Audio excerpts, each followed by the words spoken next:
सुप्रभात बच्चों, नमस्कार। आज हम पढ़ेंगे कवितावली तुलसीदास कृत। पहला हिस्सा इसका, पहला कवित।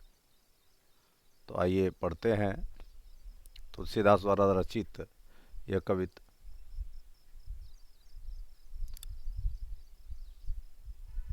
सबसे पहले हम देखते हैं कविता क्या है, कविता का अंश क्या है। किसबी किसान कुल बनिक भिखारी भाट, चाकर चपल नट, चोर चार चेट की, पेट को पढ़त गुण, गढ़त चढ़त गिर, अटत गहन गन अहन अखेट की। ऊंचे नीचे करम धर्म अधर्म करी, पेट ही को पचत बेचत बेटा बेट की। तुलसी बुझाई एक राम घन श्याम हिते, आग बड़ वागते बड़ी है आग पेट की। एक बार फिर से देखें। किस भी किसान कुल बनिक भिखारी भाट, चाकर चपल नट चोर चार चेट की। यहाँ पर चपला है, इसे चपल कर लीजिए। पेट को पढ़त गुण, गढ़त चढ़त गिर, अटत गहन गन अहन अखेट की। ऊंचे नीचे करम धर्म अधर्म करी, पेट ही को पचत बेचत बेटा बेट की।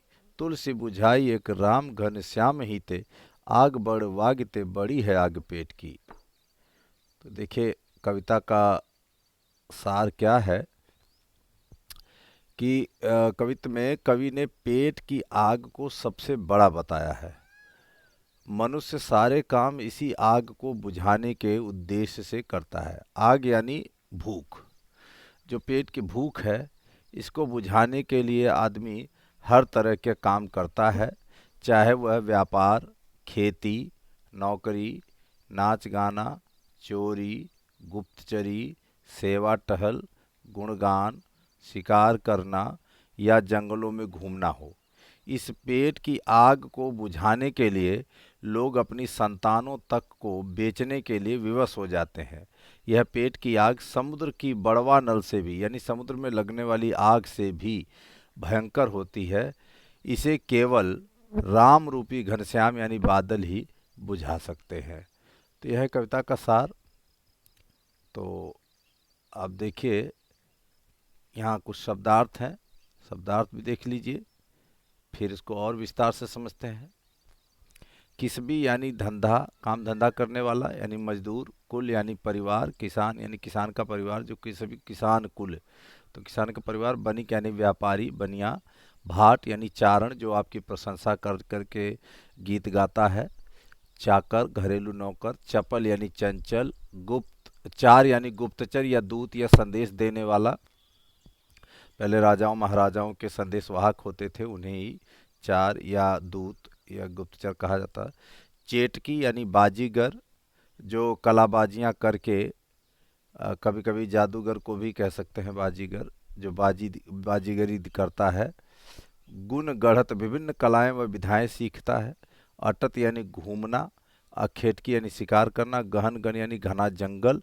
अहन यानी दिन या दिन भर। कर्म यानी कार्य। अधर्म यानी पाप। बुझाई यानी बुझाना, शांत करना। घनश्याम यानी काला बादल। घन मतलब बादल, श्याम मतलब काला। बड़वागितें समुद्र की आग से। आग पेट की यानी भूख। तो देखिए व्याख्या है कि तुलसीदास कहते हैं कि संसार में मजदूर, किसान वर्ग, व्यापारी, भिखारी, चारण, नौकर, चंचल नट, चोर, दूत, बाजीगर आदि पेट भरने के लिए अनेक काम करते हैं। कोई पढ़ता है, कोई अनेक तरह की कलाएं सीखता है, कोई पर्वत पर चढ़ता है, कोई दिन भर गहन जंगल में शिकार की खोज में भटकता है। पेट भरने के लिए लोग छोटे बड़े कार्य करते हैं तथा धर्म और अधर्म का विचार नहीं करते। पेट के लिए वे अपने बेटा या बेटी को भी बेच देते हैं। तुलसीदास कहते हैं कि अब ऐसी आग भगवान राम रूपी बादल से ही बुझ सकती है, क्योंकि पेट की आग तो समुद्र के आग से भी भयंकर आग होती है।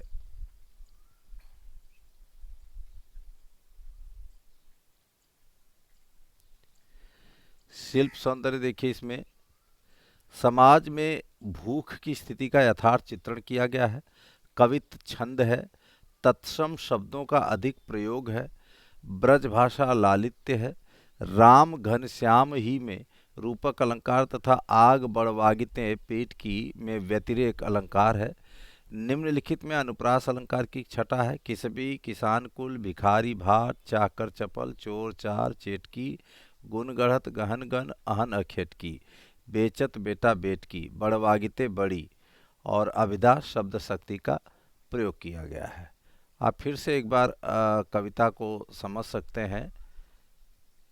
देखिए, कविता है, किसबी किसान कुल बनिक भिखारी भाट, चाकर चपल नट चोर चार चेटकी, पेट को पढ़त गुण गढ़त चढ़त गिरी, अटत गहन गन अहन अखेट की।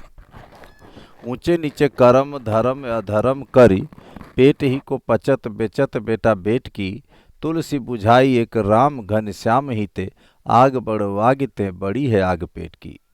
कवि तुलसीदास जी कहते हैं कि जो सामाजिक परिस्थितियां हो जाती हैं गरीबी की हालत में, या जब एक दूसरा कविता है इसी में कि खेती न किसान को बनिक को बनिज नहीं, तो उसमें भी आप देखिए दूसरे वाले में वो अकाल की स्थिति ही बताई गई है।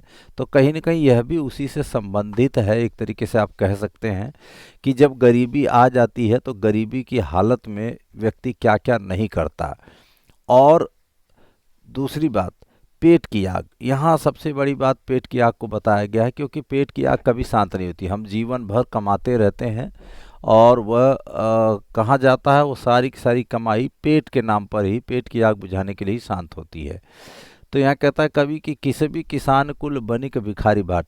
किसबी यानी मजदूर धंधा करने वाला, किसान कुल किसान का परिवार, बनिक यानी बनिया या व्यापारी, भिखारी भिक्षा मांगने वाला, भाट यानी चारण जो दूसरों की प्रशंसा करता है गा बजा करके, चाकर यानी दूसरों के सेवा टहल करने वाला, नौकरी करने वाला, चपल नट यानी चंचल नट जो रस्सी इत्यादि पे, यहाँ देखिए आप चित्र भी है देख सकते हैं, चोर यानी चोरी करने वाला, चार यानी दूध, चेटकी यानी बाजीगर, पेट को पढ़त गुण।